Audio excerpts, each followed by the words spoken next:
The last 1 month, once when we opened up the lines from Suswa, Isinya to Nairobi South, that is the river, and Embakasi, we were able to evacuate much more power from geothermal, and currently we are getting about 44% of our power matrix from geothermal. Sometimes we are able to push up to 48%, and so therefore that has helped us in terms of managing the thermal dispatches, and so therefore even with the low hydrology, we are not expecting that your bills will be that affected. So the situation is not that bad. With Ethiopia coming in 180 megawatts, 200 megawatts, and ramping up of geothermal, the two are helping us in managing the situation as it is. So don't expect that much change in your power bills. We are managing the situation.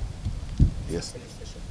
When you don't have enough water, what basically that means is we'll not be able to generate. What we might be doing in a short while might be, if it gets worse, we'll be closing Masinga, which is a 40 megawatts generation. But Masinga is used as a reservoir to hold water for the downstream generation. So if we have to close Masinga, I guess what the engineers will do is to push all the water down to the cascades to support the generation downstream. We hope we don't have to get there, because today is February 10th.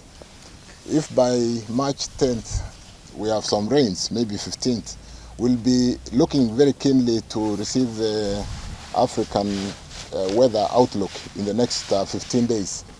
Kenya is 30% hydro, about 35%. Geothermal is significant, and geothermal we are not having any challenges. So what we're basically doing is pushing the other form of generation, and that might include pushing more of the diesel generation, which is a bit expensive, and using the little hydro that we have to meet the requirements for the country. So we have a battery of engineers here. They are helping us to manage that, and hopefully, God willing, and with the weather outlook that we are receiving sometimes in the next 10 days, we expect that we should be able to go through this period. The only challenge is we might get power being slightly expensive, because we are ramping the diesel generation more than we ordinarily should be doing.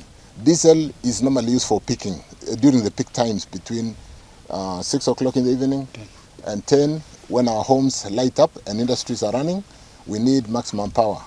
We're currently having a peak of about 2140, and with some 15% headroom, we are being forced to run the diesel more than we would ordinarily run the diesel. And you know, diesel dispatches at more than 20 cents US, huh? Hydro dispatches at 4 cents. So we are getting power when we run diesels at 5 times the price that hydro would ordinarily generate. But we do hope to be able to sustain the economy and support the systems that need power in this country. Even as we face this challenge, we are here to pay attention to ensure that we are able to sustain our economy despite the hydrology. The challenge is not only in power generation. We do appreciate the food security currently facing our country because of the same challenge of the failure of rains in the last 5 years. So even as we sit here, you must all be aware that Kenya is fairly diverse. As we speak today, we dispatch 800 megawatts from hydro, combining this cascade down to Sondo, Miriu, and Chakwel. But significantly, we have divested, and we are doing significantly well in geothermal today.